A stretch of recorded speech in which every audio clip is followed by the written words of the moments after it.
Hello YouTube, this is Morgan Airspeed Prime here with my next Boruto anime review. This one's going to be for episode 266. So overall I thought that this was a pretty good episode, a bit of action and at least a tease of something more sort of important, integral to the plot. Right at the end, sort of related to what happened in this episode.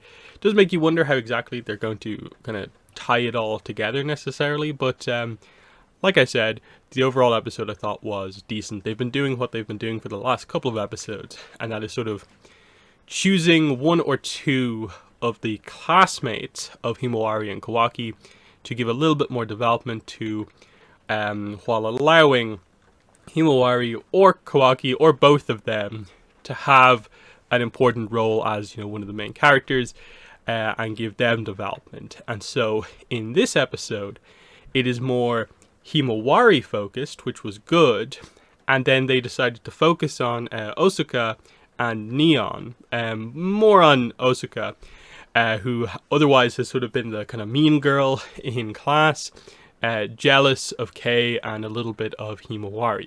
But this is the episode that sort of, in a way, definitely seems to fix that going forward, in addition to explaining to us, I suppose, why Osuka and Neon are actually friends in the first place. So I don't think there's anything like groundbreaking with what they do with the characters, but it's I think solid characterization and an effectively written episode to get more on these characters.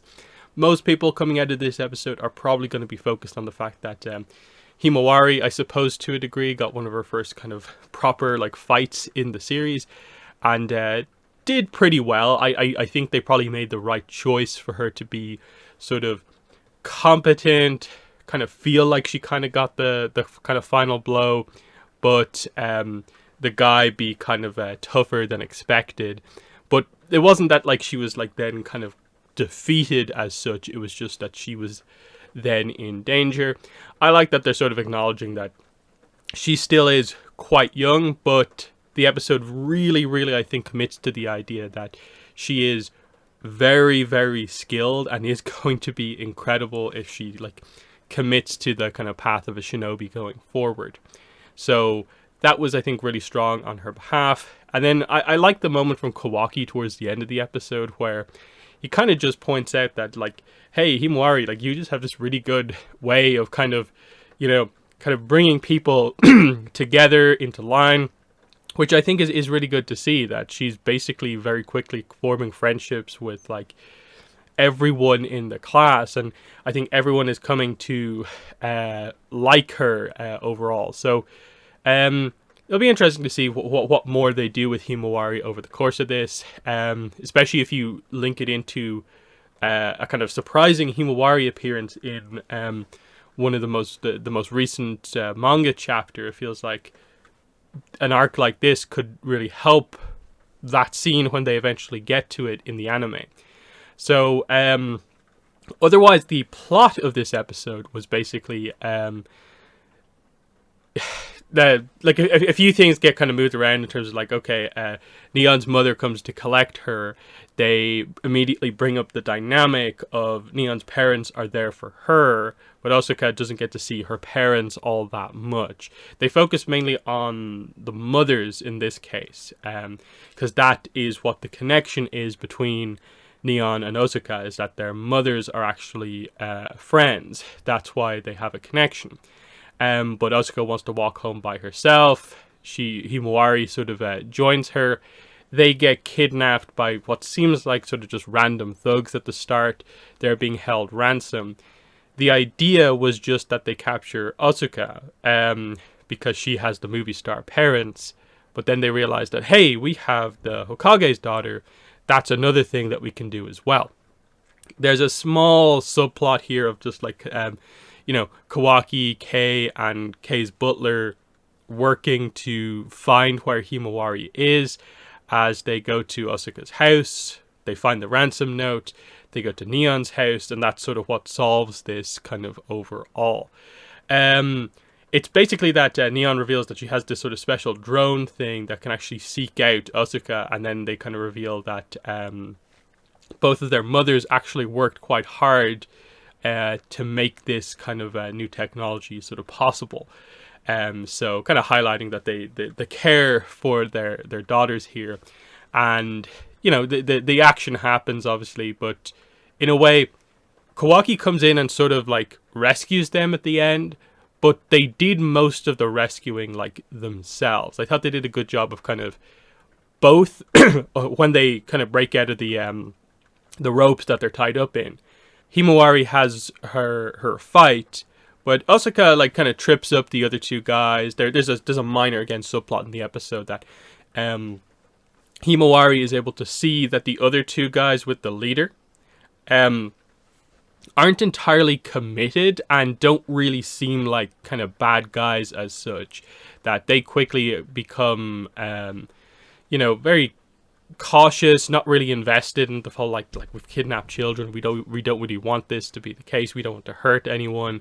So they end up sort of inadvertently sort of like helping them kind of escape. And so it just allowed for Asuka and Himawari both to be seen to like do something, that it's not just that only Himawari is the one kind of getting involved in the action. Asuka does as well, but very much inspired, impressed by Himawari's actions here.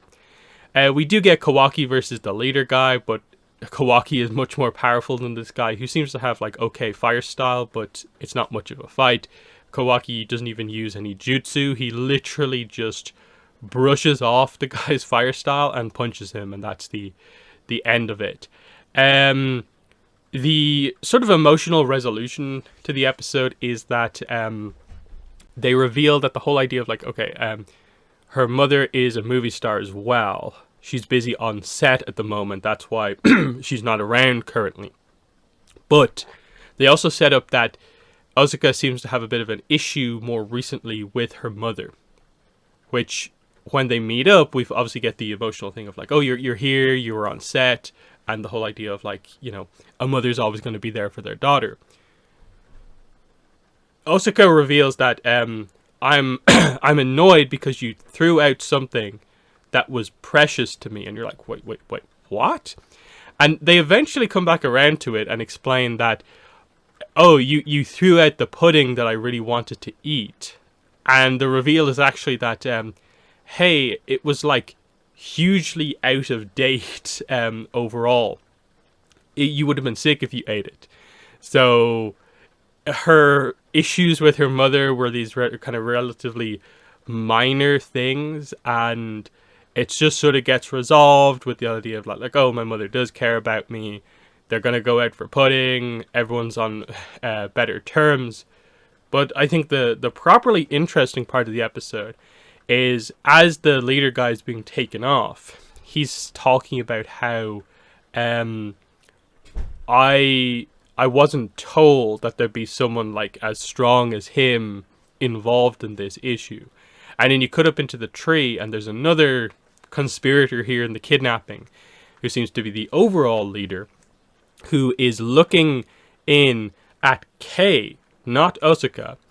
And then you get a quick look at the face, and it seems like we have someone with like properly like pink skin, kind of green eyes. Not sure what the deal is there, in that like, are they wearing a mask? Are they wearing makeup?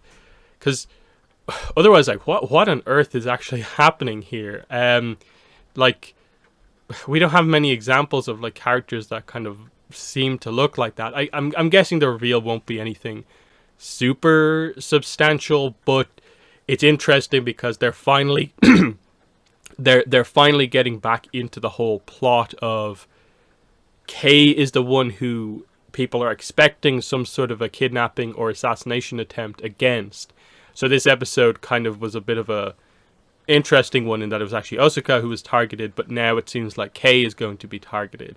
Maybe people's guards will be down in the aftermath of like another kidnapping wouldn't happen immediately after a previous one. But we'll see what's actually happening here. I do hope this is actually like the plot with Kei beginning to come into play. What's going on back in her homeland and the situation, some of the little teases from earlier on in the arc, and it's all beginning to sort of come out at this point. But yeah, overall, solid episode. Again, nothing I think hugely groundbreaking, but I think the arc continues to be quite enjoyable and fun overall, while still acknowledging that yes, the episodes could probably be a little bit more impactful, eventful, but it's better this than I think certain types of filler episodes that they have done in the past. But yeah, they're my thoughts on this week's episode. In the comments, let me know what your thoughts are. But that's been the video. Thanks for watching, and bye.